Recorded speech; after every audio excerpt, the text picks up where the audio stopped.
Welcome to 1000 PS TV, here at the presentation of the Moto Guzzi V7 Sport.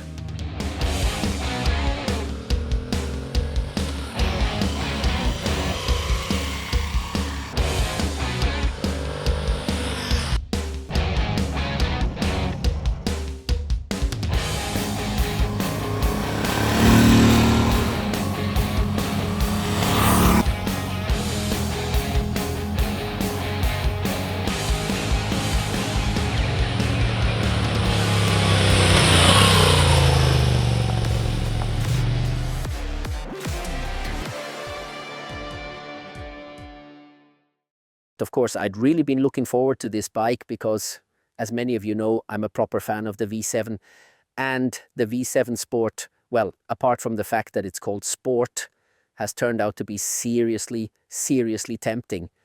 Why is it so tempting? Well, one of the small weaknesses of the V7, the front brake, yeah, looks like they've properly sorted that now.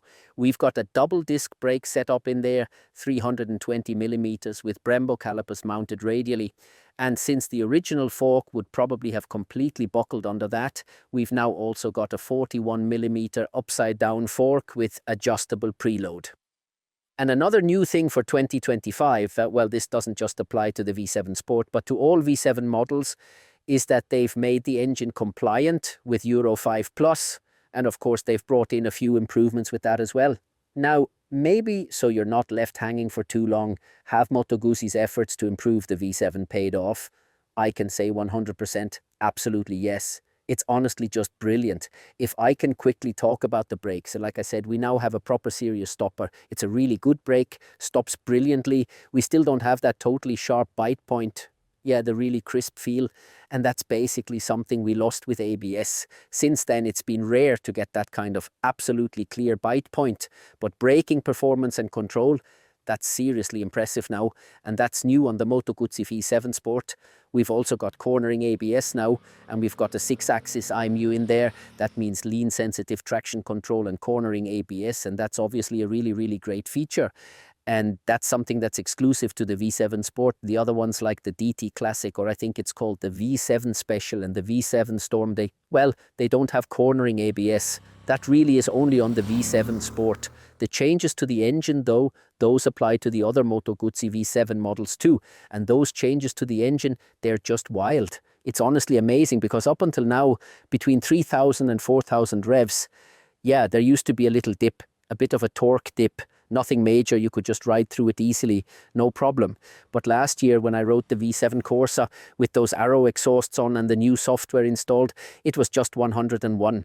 And the engine now basically works right from the start the way the mildly tuned old engine used to. So what have they changed? Well, for starters, we now have full ride-by-wire throttle. We've got a different exhaust setup. We've got a different airbox. The camshafts are sharper than in earlier times, and the pistons, well, the cooling of the pistons has somehow been changed. Apart from that, the engine has basically stayed the same. Although now, for the throttle bodies, we've got a diameter of 52mm, and before it was 38mm. So all these changes they've made, it's still clearly a Moto Guzzi engine. A really lovely 2-valve, air-cooled one, just the way you'd hope and expect. But the smoothness has massively improved, and across the whole rev range, it's an absolute joy. It really is better.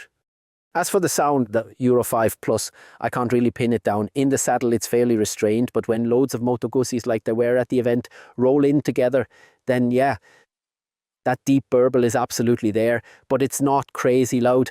I reckon for today's standards, they've done a brilliant job with the sound as well. The V7 Sport also has something the others don't. It's got 3 riding modes. One is Sport, one is Strada, and one is Rain. The others only have Rain or Strada. So if I remember correctly, Sport mode is exclusive to the V7 Sport. I've got to say though, whether I was riding in Sport or in street mode, throttle response was always spot on. No sudden jerks, really smooth across the whole range. So I wouldn't mind at all if I didn't have the Sport mode, although maybe not completely indifferent here, because the traction control, the lean sensitive traction control, is linked to those riding modes.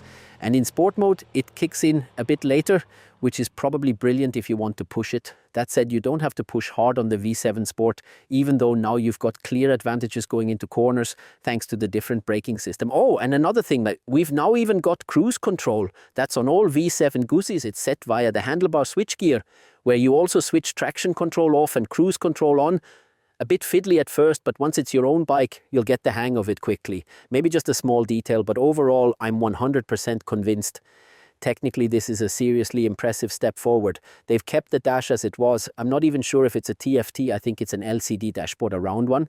And honestly, if I had an analog dial on the V7 Sport, I'd like it way, way more. And on the Speciale, I think it hurts the most that it just comes with this dash and not those lovely classic analog clocks. Other than that, I've got to say, this really is a big leap Moto Guzzi has made. And all these efforts, like I said, the engine, getting rid of that flat spot, how it now works brilliantly across the whole range, and the brakes, it's just flat out fantastic. And what they set out to do, they've pulled off 100%. So my friends, thank you very, very much for tuning in. Please give Moto Guzzi some love.